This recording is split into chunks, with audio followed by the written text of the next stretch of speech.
اپنے نبی کی محبت کا دم بھرتے رہنا. جب بھی آپ کو اب ماہ میلاد کی آمد ہے، ماہ میلاد النبی صلی اللہ علیہ وسلم کی آمد ہے. مرحبا مرحبا یا شہر ربیع الاول، اے ربیع الاول کے مبارک مہینے تیرا آنا مبارک ہو ہمارے لیے. یا شہر میلاد، اے میلاد کے مہینے تیرا آنا مبارک ہو ہمارے لیے.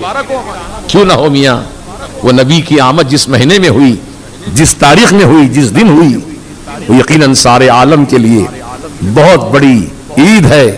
اور میں کہتا ہوں کہ ساری دنیا کی جتنی عیدیں منائی جاتی ہیں وہ سب عیدوں کی بھی وہ عید ہے.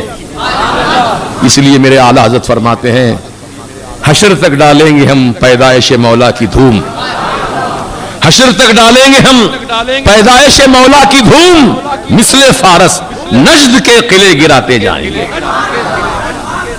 تو اب یہ ربیع الاول شریف کا مہینہ قریب قریب ہمارے سروں پر سایہ فگن ہونے والا ہے.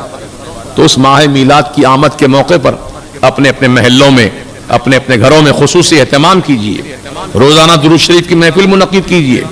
اپنے گھر والوں کو بٹھائیے، چھوٹوں کو بڑوں کو سب کو درود کا دسترخوان بچھائیے اور درود شریف پڑھیے، جتنا پڑھ سکتے ہو پڑھیے. اور اپنے گھروں کو روشنی سے سجائیے، پرچم لہرائیے. پرچم لہرانا اور روشنی کا اہتمام کرنا یہ ناجائز فضول خرچی یا بدعت کا کام نہیں، بلکہ یہ اللہ پاک کی سنت، جبریل علیہ السلام کی سنت. سمجھے آپ؟ جیسا کہ میرے سرکار کی آمد جب ہو رہی تھی، بی بی آمنہ کے مکان کے اطراف و اکناف اور آنگن میں آسمان کے تارے اتر آئے تھے. کیا اپنے آپ آ گئے تھے؟ تارے اپنے آپ آتے ہیں؟ اللہ پاک نے حکم دیا جاؤ میرے محبوب کی آمد ہے، بی بی آمنہ کے مکان کو جگمگ جگمگ کر دو. اسی لیے اعلیٰ حضرت جھوم کے فرماتے ہیں صبح طیبہ میں ہوئی بٹتا ہے باڑا نور کا، صدقہ لینے نور کا آیا ہے تارا نور کا. تو عزیزان محترم قمقمے لگائیے. حضرت شاہ فضل حق علیہ رحمت و رضوان 12 ربیع الاول شریف کو یعنی شب میلاد اپنے مکان کی چھت پر 12 چراغ روشن کرتے تھے، 12 چراغ جلاتے تھے. تو ایک تھا دل جلا، سمجھے آپ؟ ایمان سے محروم، عقل کا اندھا حضرت فضل حق خیر آبادی کے پاس آیا، کہنے لگا حضرت آپ اتنے بڑے عالم ہیں، اتنے بڑے فاضل ہیں، اور یہ خرافاتی کام آپ کر رہے ہیں، یہ کیا چراغ لگا رکھے ہیں آپ نے؟ کیوں لگائے ہیں؟ کہا میرے آقا کی آمد کی خوشی میں لگایا. لگانا ضروری ہے، بالکل ضروری ہے. اگر تو بجھانا چاہتا ہے تو جا بجھا دے.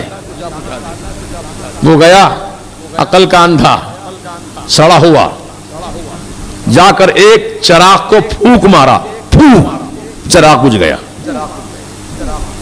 دوسرے چراغ کے پاس آیا، اس کو پھونکا، دوسرا بجھ گیا لیکن پہلے والا اپنے آپ جل گیا.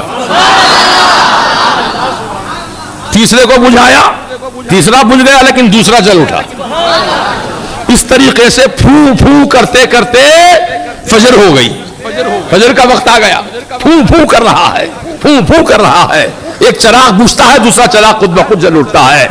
کہا کیا بجھا دیا؟ کہا حضرت بجھاتا تو لیکن خود بخود جل اٹھتے ہیں. تو کہا نادان ابھی نہیں سمجھا تو، جس چراغ کو فضل حق نے روشن کیا اس کو تو نہ بجھا سکا، جس چراغ محمدی کو اللہ نے روشن کیا ہے اس کو کون بجھا سکتا ہے؟